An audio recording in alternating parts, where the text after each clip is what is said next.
Good morning and welcome to the November live episode of Don't Talk TV. We're broadcasting at 9 a.m. on Thursday, November the 6th. So we're trying out something a little bit different since we've been switching our regular episodes to mornings. I figured we'll try doing our live episodes in mornings as well, see if that works better for people. That said, we're going to try to keep this short. I know famous last words. I've said that before, and the episodes tend not to be as short as I think they'll be, but I'm just extremely busy with being an actual real-life lawyer, since unlike certain other popular channels that do law stuff, I don't think they practice law full-time. I do, so that takes a lot of time. So with that said, let's get right into this.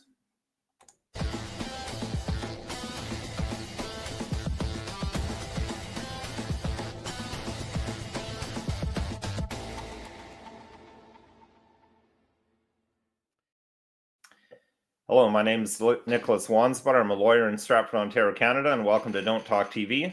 So as I said, this is our live episode. We've got a few interesting things to talk about. We'll look at the Supreme Court of Canada's decision striking down mandatory minimums on possession of child pornography. We'll look quickly at the Cowichan tribe decision out in British Columbia and the people that look like they're going to be losing their homes there.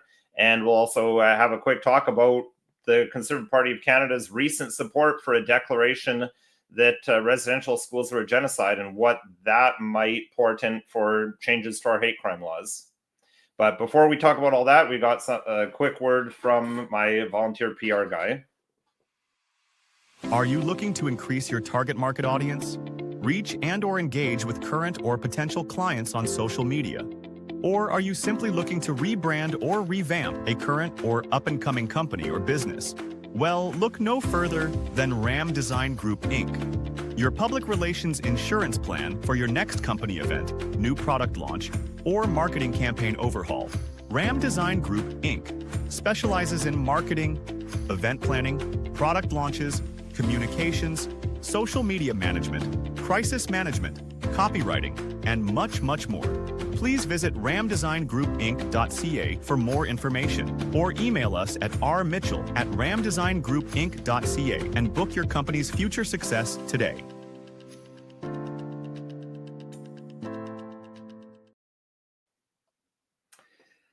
All right, so that said, let's get straight into the details of the episode. So everyone probably by now knows that the Supreme Court of Canada recently struck down the mandatory 1-year jail sentence for possession of child pornography. I've seen lots of people outraged about it. Given the lack of context and lack of explanation of the episode provided by legacy media and alternate media alike, not surprised that people are outside, but if you have a look at the case, it's not, well, it's still outrageous, but maybe outrageous for different reasons than you'd think. So we'll have the link to that case in the show description if you want to take a more detailed look at that. I'm also going to post that in the comments section right now if you want to read the Supreme Court of Canada's actual decision. But let me just give it to you in a nutshell. What the Supreme Court does, and appeal courts as well, when they're considering the constitutionality of a provision, and especially when they're considering the constitutionality of a mandatory minimum, they will consider hypothetical situations where someone could be charged and convicted, and then consider, would it be appropriate for that person to receive the mandatory minimum? So in this case, it's 1 year. So I've just skimmed the decision. I've discussed it with other lawyers. But essentially, the hypothetical that they had to look at was, well, what if there's an 18-year-old young man, just turned 18 years old, and he has on his phone a picture of a 17-year-old girl, maybe his 17-year-old girlfriend who hasn't turned 18 yet, or it's sent to him by a friend. He's now in possession of child pornography. Should he go to jail for 1 year? I think most people would agree that doesn't sound worthy of 1 year. Most people would probably say that's not what we mean when we are talking about child pornography. I don't think that's the type of scenario that most people think of when they consider possession of child pornography. But the way the law is worded, that is possession of child pornography.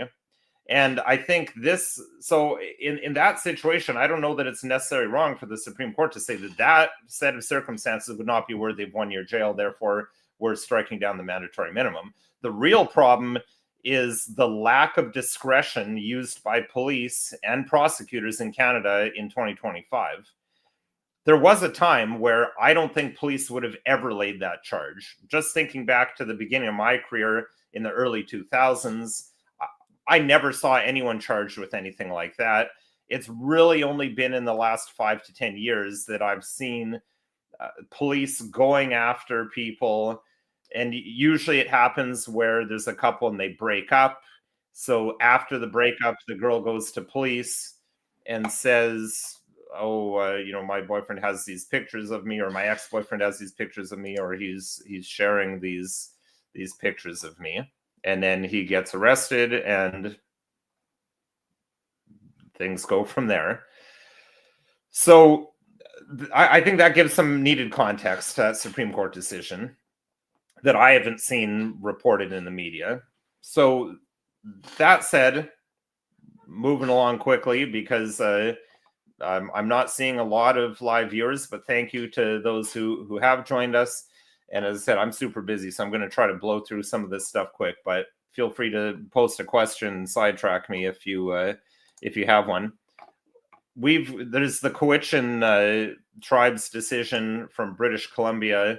I'm just going to put it on my screen to give you a little bit of a look at it. So this is the case where these Cowichan tribes, they've sued the government of Alberta and other people, and saying that, well, this is the fallout of all these land acknowledgements. So this is what happens when the government is making all these land acknowledgements, saying, oh, we're on unceded territory, etc. So then people are going to say, well, okay, give us our unceded territory back. So the conclusion here, the government concluded that the written historical records support a Cowichan presence for food fishing on the south arm of the Fraser River after 1824. So combined with the oral history, that's, well, let's just say only in an Indigenous case would courts go off of pure oral history, I would think. That if anyone else was going after that, they'd say, well, let's show us the documents, show us the laws.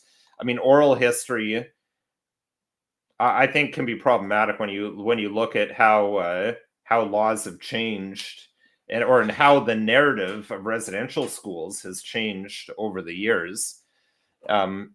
Just as an example, and we'll talk about that in a minute. So is satisfied there's evidence that they fished there. They talk about pre-contract practices. They talk about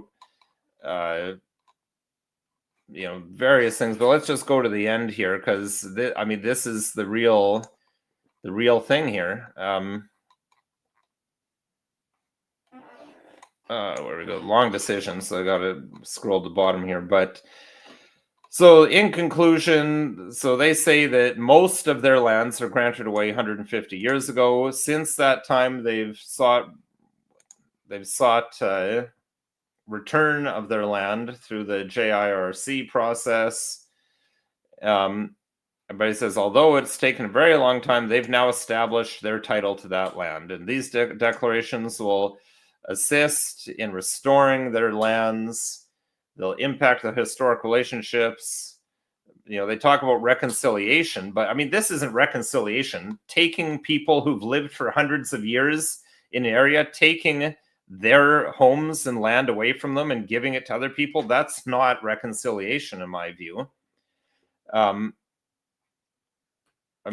declarations here, where's the key one here? This is the one here, right?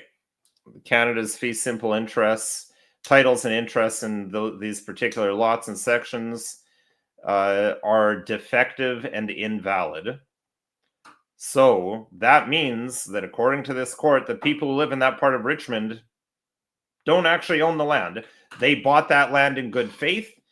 People have lived there for hundreds of years, but now they're saying it's defective. They don't own it. So we'll see what happens, how practically this plays out. But Majestic 12 says, I'm worried about losing my property in Ontario. It's all I have.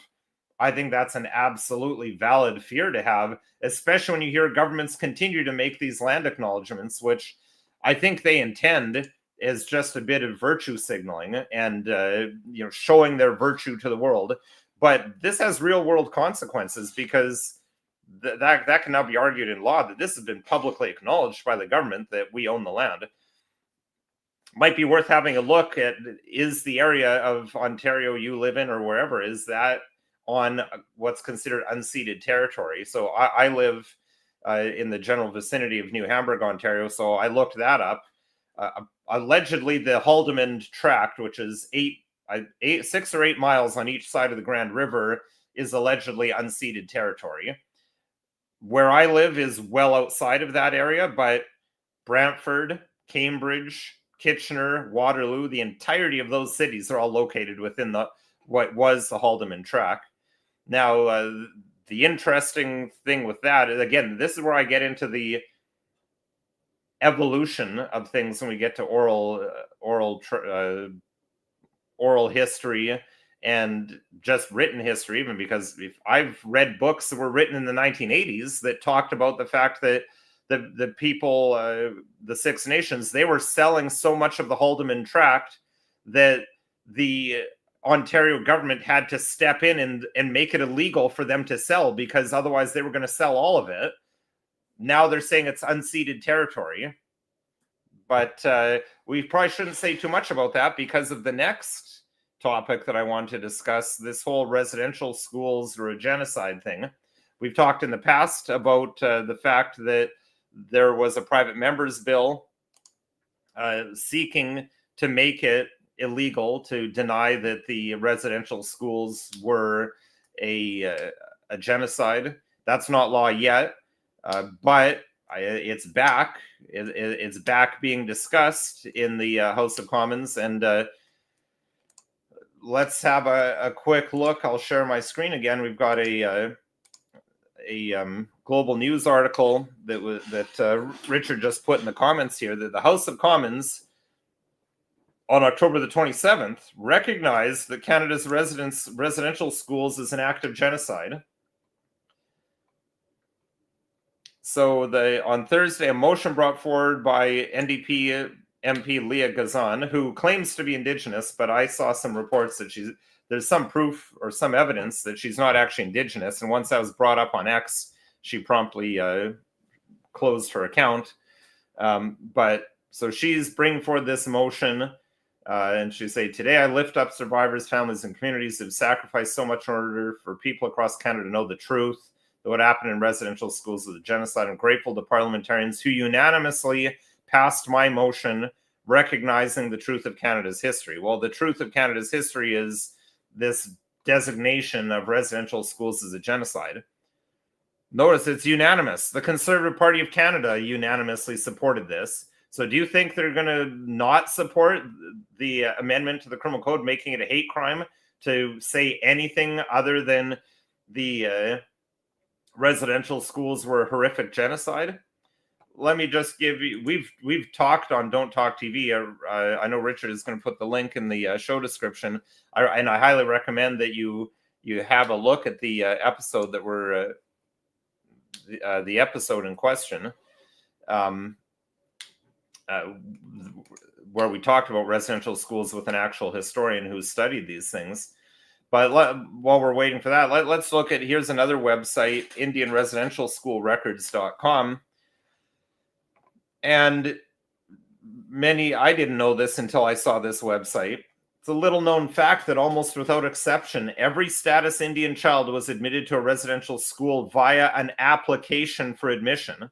And that in the vast majority of cases, unless the child was an orphan or a child welfare case, the application was signed by a parent.